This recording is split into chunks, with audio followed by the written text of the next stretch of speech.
Good morning to all of you. Myself Mohammad Adnan, the online classes पे प्रतिशत की हमारी सीरीज चल रही थी। प्रतिशत के 4 सीरीज हो चुके हैं। आप वहां से पहले जाके पहला, दूसरा, तीसरा और चौथा देख लें, तभी ये 5वां आपको थोड़ा क्लियर होगा। हम लोग प्रतिशत एक नए अंदाज से पढ़ रहे थे, फ्रैक्शन से ना पढ़ के उसको 100%, 100% हर चीज मान के कर रहे थे। और क्वेश्चन में हमने पिछले सीरीज में हमने परसेंटेज चेंज के साथ देखा, बेसिक्स ऑफ परसेंटेज देखे, कंजम्पशन से रिलेटेड क्वेश्चंस देखे। आज की जो हमारी सीरीज होगी वो जनसंख्या से रिलेटेड होगी। तो जनसंख्या एक इम्पोर्टेंट टॉपिक आपके लिए होगा। जनसंख्या के कुछ सवाल बहुत बहुत आसान लगते हैं हमें, लेकिन कुछ सवाल इतने मुश्किल लगते हैं। ऑप्शन तो आ जाता है लेकिन एक्चुअल में वो आंसर होता नहीं है। तो उन सवालों को भी आज देखेंगे जो असल में हमको एग्जामिनेशन में परेशान करते हैं। तो चलिए देर न करते हुए सवाल की शुरुआत करते हैं। क्वेश्चन नंबर 1 स्क्रीन पे आपको दिख रहा होगा, जनसंख्या से रिलेटेड बेसिक क्वेश्चंस मैंने लिए हैं। किसी गांव की जनसंख्या में प्रतिवर्ष 10% की वृद्धि होती है, तो 3 वर्ष बाद उस गांव की जनसंख्या क्या होगी यदि वर्तमान जनसंख्या 60,000 हो। तो वर्तमान जनसंख्या आपकी 60,000 है और 10% की दर से वृद्धि हो रही है। और उसके बाद कह रहा है कि 3 वर्ष बाद उस शहर की जनसंख्या या उस गांव की जनसंख्या क्या होगी। तो करने के आपके अंदाज अलग अलग होते हैं। देखिए, एक फॉर्मूला भी आपने बचपन से पढ़ा होगा, ये वाला कि A बराबर P 1 प्लस R/100⁴ n, जहां पे ये वाला हो गया पॉपुलेशन आपका, और ये 1 प्लस ये R हो गया रेट ऑफ इंटरेस्ट, मतलब यहाँ प्रतिशत होगा, और n टाइम हो गया। तो यहाँ पे इस सवाल को करेंगे तो ये 60,000 रखेंगे, यहाँ पे 10% 10 रखेंगे, और यहाँ पे 3 साल के लिए 3 रखेंगे। तो यहाँ से क्वेश्चन का आंसर आपका आसानी से आ जाएगा, कोई दिक्कत नहीं होगी। दूसरा तरीका आपका ये भी हो सकता था, दूसरा सवाल का तरीका आप ये भी कह सकते थे कि 10% की बात है तो 10% की वैल्यू जो होती है वो क्वेश्चन में 1/10 फ्रैक्शनल वैल्यू होती है।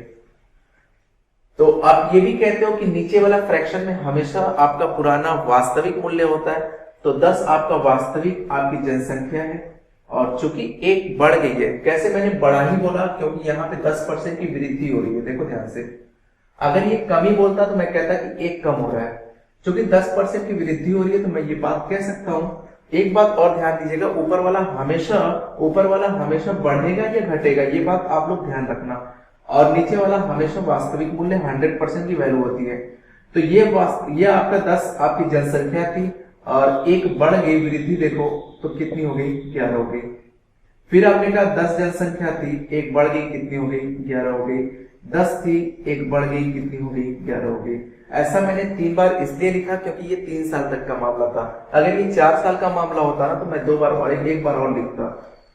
ये आपने कहा ये वास्तविक होता है ये क्या होता है, वास्तविक। और ये क्या होता है, बाद वाला। अब बाद में बढ़े या घटे, बाद वाला होता है। ऊपर से नीचे गुणा कर देते हैं, ये हो जाएगा 1000, और ये हो जाएगा 1331।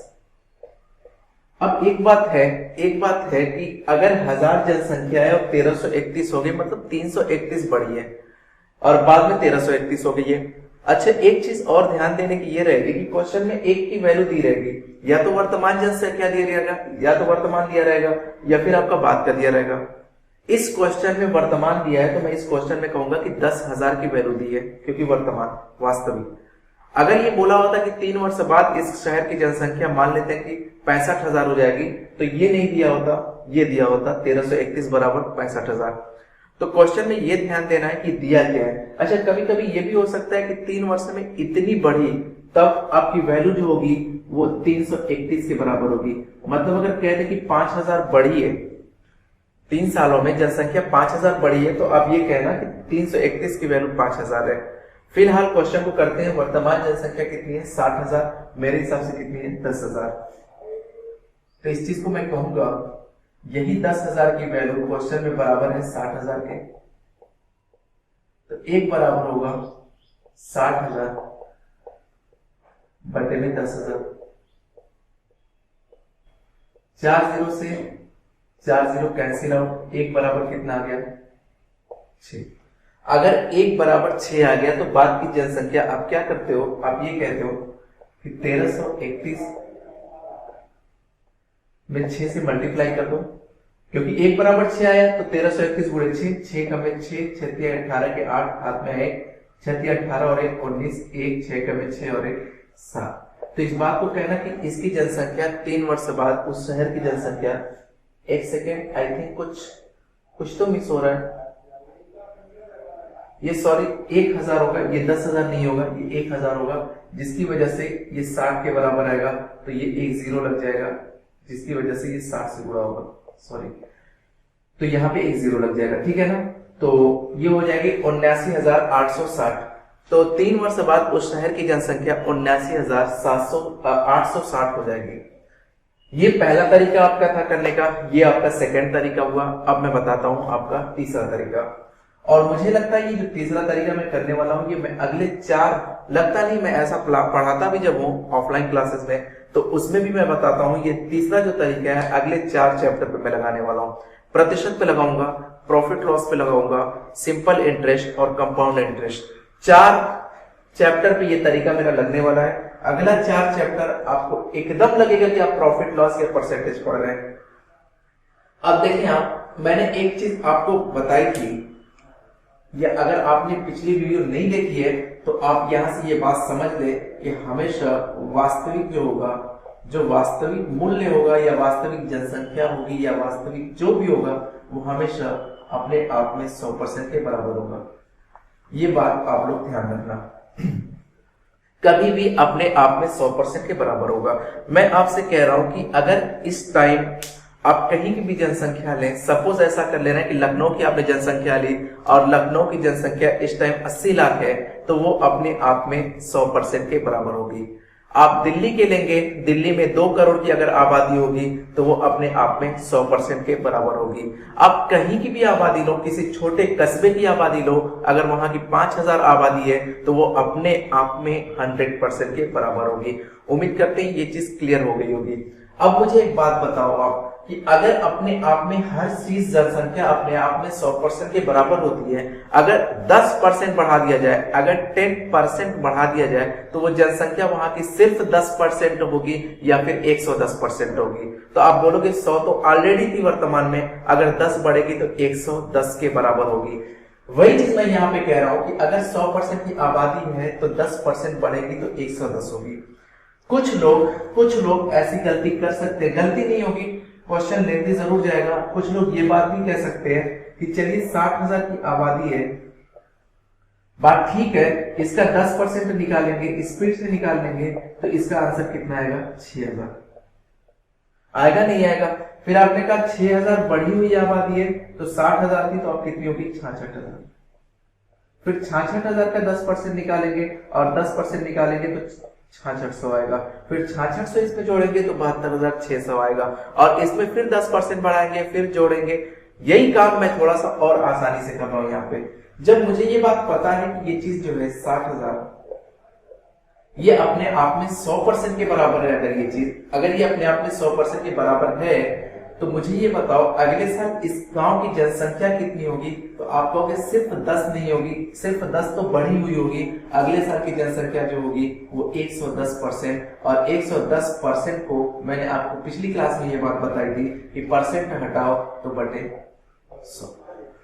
मैं आपसे पूछूं 1 साल बाद की जनसंख्या, तो आप बोलोगे कितनी होगी? फिर 2 साल बाद जनसंख्या इसका, क्योंकि अब अगले साल वर्तमान जनसंख्या अगले साल की वर्तमान होगी ना, वहां के लिए वो 100% होगी, तो ये 100% के बराबर होगी अगले साल, और इसका 10% 110% बटे 100, और अगले साल ये आपकी 100% के बराबर होगी। यहाँ से 110 बटे में 100, 2 0 से 2 0, 2 0 से 2 0, यहाँ से कैंसिल आउट कर सकते हैं। 11 करेंगे 121 करेंगे 1331, ये हो गया आपका 1331, और ये गुणा हो गया 60 से। आपने अभी देखा मैंने वही चीज किया है, 1331 का गुणा किया 60 से, तो आपका आंसर आया 79860। आपको कैलकुलेशन देख लीजिएगा, कैलकुलेशन हो सकता है कि थोड़ी बहुत एरर आ गई हो, लेकिन उम्मीद नहीं है ऐसी। तो आप लोग बात ही समझ पाए या नहीं समझ पाए? आप लोग बताइए कि परसेंटेज का इस तरीके का क्वेश्चन मैंने 3 तरीके से आपको बताया। पहला तरीका एक फॉर्मूले बेस्ड, जो कि मैं रिकमेंड नहीं करूंगा कि आप इस वाले मेथड पे जाओ। दूसरा तरीका अच्छा है, कोई दिक्कत नहीं। तीसरा तरीका आपका इस वाले मेथड पे जाएंगे तो ले दी जाएगा और क्वेश्चन गलत होने का चांस आगे रहेगा। और जो चौथा सवाल है, चौथा मेथड है, वो आपका ये था। मैंने कहा ये वाला वन ऑफ द बेस्ट इसलिए होगा क्योंकि इस क्वेश्चन को आप बहुत सारे आगे क्वेश्चन में लगाने वाले हैं। तो ठीक है, आगे कुछ क्वेश्चन और भी देख लेते हैं इससे रिलेटेड। अगला क्वेश्चन, किसी गांव की जनसंख्या में प्रतिवर्ष 20% की कमी होती है, तो 2 वर्ष बाद उस गांव की जनसंख्या क्या होगी यदि वर्तमान जनसंख्या 40,000 हो। तो आपको बातें समझ में आने लगी होगी। अब देखें क्या दिक्कत है, फॉर्मूले वाला जो मैं बता रहा था a बराबर P1 plus R/100 to the power n जो मैंने बताया था, अब यहाँ पे वहां पे माइनस होने वाला है। ये दूसरे क्वेश्चन के लिए दूसरा फार्मूला आ गया। अभी तीसरा जब क्वेश्चन लूंगा उसके लिए तीसरा, और चौथा लूंगा उसके लिए चौथा। इसीलिए मैं कभी भी फॉर्मूले को रिकमेंड नहीं करूंगा। आपका तरीका या तो फ्रैक्शन वाला होगा या फिर मेरा जो तरीका 100% चल रहा है वो होगा। तो चलिए पहले 100% की वैल्यू ले रहा हूं। एक बात और, आप लोगों को लगता होगा मैं बहुत बहुत आसान से सवाल ले रहा हूं। मैं आसान सवाल जरूर ले रहा हूं, उसकी वैल्यू आसान जरूर ले रहा हूं, क्योंकि मुझे आपको कैलकुलेशन नहीं सिखाना है, मुझे आपको कॉन्सेप्ट सिखाना है। अगर आपने कॉन्सेप्ट सीख लिया तो कैलकुलेशन तो हूबहू होती रहेगी।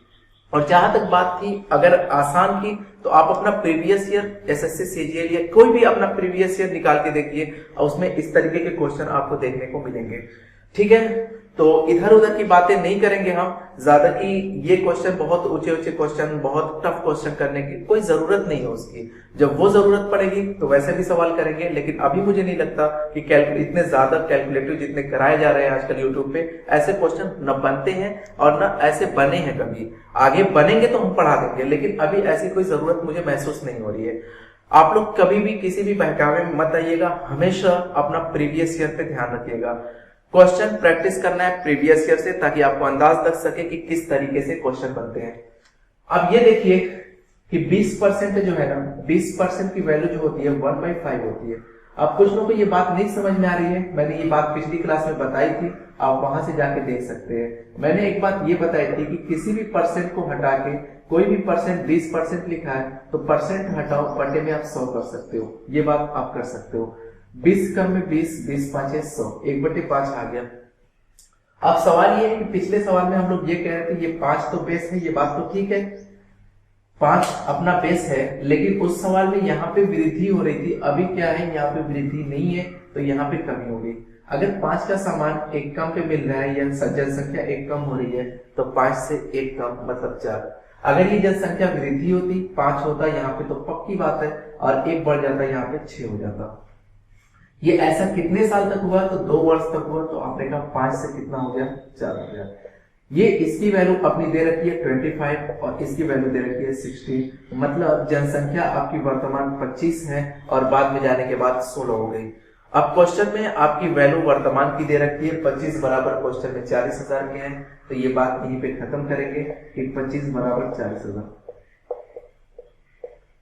एक बराबर, एक बात और, अगर थोड़ा सा आप लोगों को प्रैक्टिस हो गई है तो ये बात कहेंगे कि 25 बराबर 40,000 है, तो डायरेक्ट इस बात को ऐसे ही लिख लीजिएगा कि 40,000 किसके बराबर है, 25। जिसके बराबर होता है उसको नीचे कर देते हैं। अभी देखना आप, एक बराबर जब भी हम निकालेंगे तो 40,000 आ गया ना बटे 25, तो ये 2 स्टेप आपका एक्स्ट्रा नहीं जाएगा। बस इतना आप लोग ध्यान रखिएगा। एक की वैल्यू निकल के आ गई, आपसे 2 वर्ष बाद की पूछा है ना, 2 वर्ष बाद उस गांव की जनसंख्या क्या होगी, तो 2 वर्ष बाद कितनी होगी, 16। अगर आपने 1 निकाल लिया तो गुणा कर दीजिए 16 से, ताकि 16 निकल सके। 25 से कम है 25, 15 बचा, 25 6 का 0 0। 16 से लेंगे 256 होता है, 256 के आगे लगा 2 0, यानी 25,600 उस गांव की जनसंख्या 2 वर्ष बाद होगी, अगर उसमें 20% की कमी हो रही है। तो ये अपना पहला तरीका। दूसरा तरीका अपना क्या था, जो 100% पे था, मैंने माना कि वर्तमान जनसंख्या हमेशा अपने आप में 100% के बराबर होगी। अगर अपने आप में 100% के बराबर होगी तो ये 40,000 जो है ये भी 100% है। अगर ये 100% है और आप कह रहे हो 20 की कमी हो रही है, तो 120 नहीं करेंगे, अभी 80/100 करेंगे, क्योंकि 80% और 80% का मतलब परसेंटेज हटाया बटे 100। और ऐसा कितने साल तक हो रहा है, 2 साल तक, यानी अगले साल भी 80/100। 20 चौके 80, 20 पाँचे 100, चौके और पाँचे, ठीक है ना। 25, 25 से काटोगे 25 का 25, 25 6 का 0 0, 4 चौके 16, 16 से लेंगे 256, 256 के आगे लगा 2 0, अपना आंसर वही बना। तो आपका अंदाज कुछ भी हो सकता है, चाहे इस अंदाज से कर सकते हैं, चाहे इस अंदाज से कर सकते हैं। दोनों ही क्वेश्चन को करने के अच्छे तरीके हैं। अब एक बात और खास ध्यान देना है कि कभी भी ऐसा क्वेश्चन जरूरी नहीं है कि आपकी जनसंख्या पे है। सवाल ये भी हो सकता है किसी यहाँ पे जनसंख्या न देके, किसी गांव की जनसंख्या न देके ये बोल दे कि मशीन का मूल्य है। यहाँ पे ये भी बोल सकता है किसी मशीन के मूल्य में प्रतिवर्ष 20% की। देखो एक बात और ध्यान दीजिएगा, यहाँ पे कमी नहीं बोलेगा, यहाँ पे कमी नहीं बोलेगा, यहाँ पे कहेगा। साथ साथ सारी बातों को ध्यान दीजिएगा, यहाँ पे लगेगा ह्रास। ह्रास का मतलब जो होता है वो डिप्रिसिएशन होता है। मैं इस बात को यहाँ पे लिख दे रहा हूं। एक वर्ड आएगा जब भी आप मशीनरी का सवाल करना, ह्रास, और इसको इंग्लिश में कहते हैं डिप्रिसिएशन। तो कभी भी डिप्रिसिएशन मशीन पे लगता है। और ऐसे भी इन जनरल इन बातों को आप याद कर सकते हैं कि मशीन के मूल्य में हमेशा ह्रास लगने का मतलब मशीन का मूल्य हमेशा डाउन होगा। सपोज करें आपने एक बाइक खरीदी है 1 लाख रुपए की, तो 1 साल बाद उस बाइक में अगर 10% की ह्रास लगती है तो उसका 10% रेट गिर जाएगा, मतलब 90,000 हो जाएगा। तो मशीनरी के मूल्य में हमेशा ह्रास ही लगता है। लेकिन अगर आपको नहीं समझ में आए कि ह्रास क्या है, आप भूल जाओ, तो इंग्लिश वाला देख लेना डिप्रिसिएशन। नहीं समझ में आए कोई बात नहीं, मशीन है तो डाउन होगा। अब उस पिछले सवाल में और इस सवाल में कोई अलग फर्क नहीं है आपका वही आंसर होगा। आपने ऐसा बस मान लिया है कि 20% की ह्रास लग रहा है 1/5। उस मशीन का मूल्य 5 था। अभी गांव की जनसंख्या 5 मान रहे थे, अब कहोगे मशीन का मूल्य 5 है, एक ह्रास लगा, कितना हुआ 4। 5 एक ह्रास लगा 4, 25 की मशीन, ह्रास लगने के बाद 2 साल बाद 16। 25 की वैल्यू क्वेश्चन में दिया है, 25 बराबर 40,000, तो 1 बराबर और 16 बराबर। और इसी तरीके से 100% वाला भी आप क्वेश्चन करेंगे। आप कहेंगे 40,000 मशीन का मूल्य था, ये गांव जहां भी लिखा है मशीन समझो, और 20% की कमी हो रही है, मतलब 80/100, 80/100। तो यहां से भी करेंगे तो आपको वही आंसर आएगा 25,600। तो कभी भी अगर मशीन पे भी सवाल आए तो आप घबराइए नहीं, ह्रास का वर्ड देख के बिल्कुल नहीं घबराना है वही सवाल, कमी बोल रहा है। तो मशीन में कभी भी कमी नहीं बोलेगा, वो हमेशा ह्रास बोलेगा। चलिए कुछ अच्छे सवाल और कर लेते हैं। देखिए ये सवाल बहुत बहुत परेशान करता है, और जब भी हम इस सवाल को करते हैं अगर मुझे इसका कॉन्सेप्ट नहीं पता है तो इसमें ऑप्शन आपके मैच हो जाते हैं, लेकिन वो ऑप्शन असल में वो गलत होते हैं। तो आज देख लेते हैं इसका असल कॉन्सेप्ट क्या है, असल निचोड़ क्या है। सबसे पहली बात, सवाल ये पढ़ लेना है क्या बोला है। किसी गांव की जनसंख्या में प्रतिवर्ष 10% की वृद्धि होती है। यदि 2015 में इसकी जनसंख्या 26,620 थी तो 2012 में इसकी जनसंख्या क्या थी। तो सबसे पहली बात आपको ये समझना है कि ये क्वेश्चन ये कह रहा है कि अगर मान लेते हैं ये 2012 से है ना, 2012, 2013, 2014 और 2015 तक की बात कर रहे हैं, ठीक है। दिखने में तो ये जरूर 4 साल लग रहा है, लेकिन गैप जो है वो 3 साल का, मतलब 2012 से 2013 1 साल गया, और 2013 से 2014 1 साल गया, और 2014 से 2015 1 साल गया। तो टोटल कितने साल की बात हो रही है, 3 साल की। लेकिन एक बात समझने की बात ये है कि अगर क्वेश्चन में यहाँ पे बोला होता कि 26,620 है, क्वेश्चन में मान लेते हैं यहाँ पे बोला होता 26,620 है, तो आप कहते हैं कि कुछ नहीं, यहाँ से 10% बढ़ने के बाद यहाँ होगी, 10% बढ़ने के बाद यहाँ होगी, 10% बढ़ने के बाद यहाँ होगी। तो इस तरीके से क्वेश्चन करते थे। लेकिन क्वेश्चन में दिक्कत क्या है कि ये नहीं बोला है कि 2012 में उसकी जनसंख्या, उसने बताया कि 2015 में उसकी जनसंख्या 26,620 थी। तो आप जरा मुझे बताओ कि पीछे आने के लिए कुछ लोगों के दिमाग में ये चल रहा होगा कि अगर यहाँ से 10% बढ़ी, यहाँ से 10% बढ़ी, यहाँ से 10% बढ़ी, 26,620 हुई, तो फिर से यहाँ से 10% घटा दो, यहाँ से 10% घटा दो, यहाँ से 10% घटा दो, क्वेश्चन का आंसर आ जाएगा। नहीं आएगा। आप मेरी पिछली वीडियो जाके देखें, वहां पे मैंने percentage change base of percentage बताया है। वजह उसकी ये है कि जब आप यहाँ से 10% बढ़ा रहे हैं तो इसकी वैल्यू से बढ़ा रहे हैं, इसकी वैल्यू कुछ और है। जब 10% बढ़ाया तो इसकी वैल्यू कुछ और है। लेकिन आप मुझे बताओ जब घटाते हो 10% तो यहाँ तो वैल्यू कुछ और ही है और उसका 10% कुछ और ही होगा। एग्जाम्पल के तौर पे अगर यहाँ पे 100 होता तो इसका 10% 10 होता। अगर यहाँ पे 200 है तो इसका 10% 20 हो जाएगा। तो यहाँ से 10 बढ़ाओगे और यहाँ से 20 घटाओगे, क्वेश्चन का आंसर गलत आ जाएगा। कुछ लोगों के दिमाग में ये बात चल रही होगी कि 26,620 है तो चलो कोई बात नहीं, इसी को 100% मान लेते हैं। लेकिन ये 100% आप मानोगे कैसे? असल 100% तो यहाँ पे 2012 पे लेके आगे बढ़ सकते हो ना।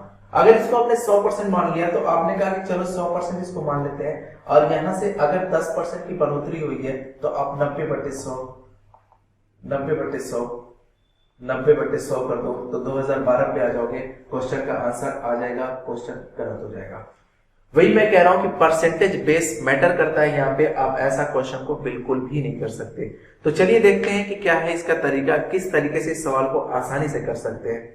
इधर देखें बोर्ड पे कि अगर 10% की बात है तो आप भी कहते हो कि 10% कब से करते आ रहे हैं, 1/10। आसान वैल्यू लेने का रीजन यही है कि आप इधर दिमाग ना चलाओ कि इसकी वैल्यू क्या होगी। 10% देखते ही आपके दिमाग में आ गया 1/10। अब एक बात यह भी है कि वृद्धि हो रही है तो सामान 10 से जनसंख्या कितनी होगी, 11 होगी। लेकिन ऐसा 1 साल तक तो हुआ नहीं, ऐसा आपका 3 साल तक हुआ, 10 से 11। तो आप ऐसा ये कहोगे कि ये वाली जो जनसंख्या मैं ले रहा हूं ये 2012 की ले रहा हूं, और ये वाली जनसंख्या जो ले रहा हूं वो 2015 की ले रहा हूं। तो 2012 में इसकी जनसंख्या कितनी आ गई, 1000, और 2015 में इसकी जनसंख्या कितनी आ गई, 1331। तो अब आपके एग्जामिनेशन में जो भी सवाल आएगा उसमें या तो 2012 की वैल्यू दी रहेगी या 1331 की वैल्यू दी रहेगी। आप खुद क्वेश्चन में देखो कि जनसंख्या किसकी दी है, 2015 की वैल्यू कितनी है, 26,620। तो यहीं से आप कहना कि भाई साहब 1331 की वैल्यू कितनी दे रखी है, 26,620। तो एक की वैल्यू कितनी आएगी, 26,620 डिवाइड कर देंगे किससे, 1331 से। अब एक बराबर इतना आया तो क्वेश्चन में वैल्यू आपकी पूछना किसकी है, 2012 की, तो आपने गुणा किया 1000 से और क्वेश्चन का आंसर आपके सामने दिखा। ये 2 बार गया, 0 आया, कितना आ गया, 20,000 इस सवाल का आंसर। तो इस तरीके से सवाल, पहला तरीका आपका ये हो सकता है। दूसरा तरीका आपका ये भी हो सकता है कि आपने ऐसा मान लिया है कि उसकी जनसंख्या 2012 में मुझे नहीं पता, लेकिन जो भी जनसंख्या रही होगी उस टाइम की जनसंख्या को मैं x मान सकता हूं, और ये उस टाइम के लिए अपने आप में 2012 के लिए अपने आप में 100% के बराबर होगी। अगर ये x है, ध्यान से समझिएगा, तो 2012 की जनसंख्या ये मैंने ली है, x है, तो अगर इसका 10% बढ़ेगी तो 110/100 और 110/100 और ऐसा 3 साल तक चलेगी।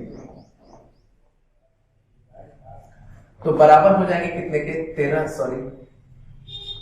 26,620 के। तो यहां से x की जो वैल्यू आएगी, 0 आप काट सकते हो अगर आप चाहो तो x की जो वैल्यू आएगी 26,620 इंटू 10 और बटे में 11 गुणे 11। जब आप इसको कैंसिल आउट करोगे तो मैं आपको बता दूं कि 11 के लिए 121 1331 होता है। 1331 को 2 बार लेके जाओगे 20 बार आंसर जाएगा। x की वैल्यू कितनी आ जाएगी आपकी 20,000 आ जाएगी। x की वैल्यू कितनी आ जाएगी, 20,000। x की वैल्यू कितनी आ गई, 20,000। तो क्वेश्चन करने का आपका दोनों ही तरीका हो सकता है। इस तरीके के क्वेश्चन पे ज्यादा प्रैक्टिस करिएगा, क्योंकि पिछले वाले क्वेश्चन थोड़ा सा आसान होते हैं, वो एग्जामिनर अब देना थोड़ा छोड़ दिया। तो ये सवाल आपके लिए मतलब आसान भी था और इम्पोर्टेंट भी था। ये तरीका भी अच्छा है, ये भी तरीका अच्छा है। मैं यही कहूंगा, ये तरीका आप भूलिएगा मत। अगर अच्छा लगे तो इस तरीके से करिए, लेकिन ये तरीका आप मत भूलिएगा, क्योंकि अगले 3 से 4 चैप्टर इसी पे चलने वाले हैं। ठीक है, तो इस पे ज्यादा से ज्यादा आप लोग प्रैक्टिस कर लीजिए। आज के लिए इतना ही। तो चलिए, बहुत बहुत शुक्रिया आज के लिए, और फिर मिलते हैं कभी। Bye bye.